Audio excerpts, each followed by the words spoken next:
when there is a police-related shooting. So we wanted to know how he would react if he were to go through the same life and death training scenarios that police use. Would it change his mind about the dangers officers face every day?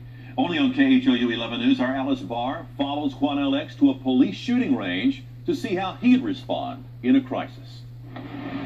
Wait, show me your hands. It's a routine traffic stop. Young man. But the man pulled over won't listen. Show me your hands. We know he's reaching for a gun. The officer can only guess. I'll use this. I will use it. Show me your hands. In this case, Show me too your late. hands.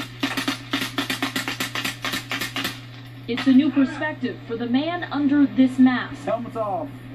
Wow. Damn. Activist Quanell X. That was real. Police can do whatever they want to do. Absolutely unjustified. You know him from scenes like this. The head of Houston's new Black Panther Party. He's led years of protests against police use of force. But here, in a training exercise at the Missouri City Police Department, Quanell sees the view from inside the line of fire. Stay where you are. Obviously. Wow. That's a wrap. The bullets we're using are fake. It's like a paintball gun, but the situations are real, all based on things that have actually happened. And make your approach just like before. Quanell goes through 4 scenarios. What do you want? Deciding whether to shoot, hold fire, or use his taser. One more step. The experience shakes his ideas of what he might do if he were a cop. To be honest with you, his hands were straight in the air. And my whole mind. To shoot him in the leg, I was very close. Because he kept coming. Clear, I'm en route. A video simulation holds more surprises. Okay, want to be quiet?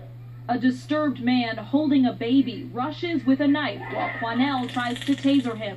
At what point did you actually see the knife? To be honest with you, I never saw the knife. But I saw him come out of his pocket with something like this. If he would have pulled a lollipop out of his pocket the same way he just did, I still would have used force to stop him.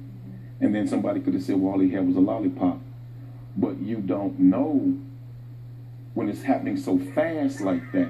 Quanell says race never entered his mind, but he does admit this. If I'm in a high crime area that I've worked, and I know it's a high crime area, and I know the kind of calls we get, I could easily see me pulling my gun on a simple call. I hate to see it. He'll walk away calling for people to comply with police. Please, brothers and sisters, if they tell you to do something, do it. When the suspect started being combative or argumentative, I want to pull my gun. He's shocked at how many bullets he fires, something he so often questions in police shootings. I think I'm about to empty my clip. And standing here in a cop's shoes, Quanell wants them to have more backup. I think police shootings would go down if you had at least 2 cops assigned to every vehicle. You're trying to see everything and guess everything at the same time. After a lifetime of second-guessing police, Quanell now sees shades of gray in situations that once seemed purely black and white. How do you think you are going to change the way you approach the next situation like this?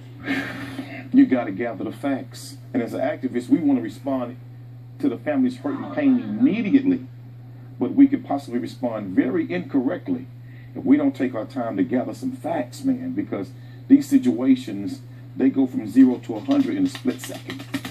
A shifting perspective from one of Houston's loudest voices, thinking deeply about what to say next. That was real. In Missouri City, Alice Barr, KHOU 11 News.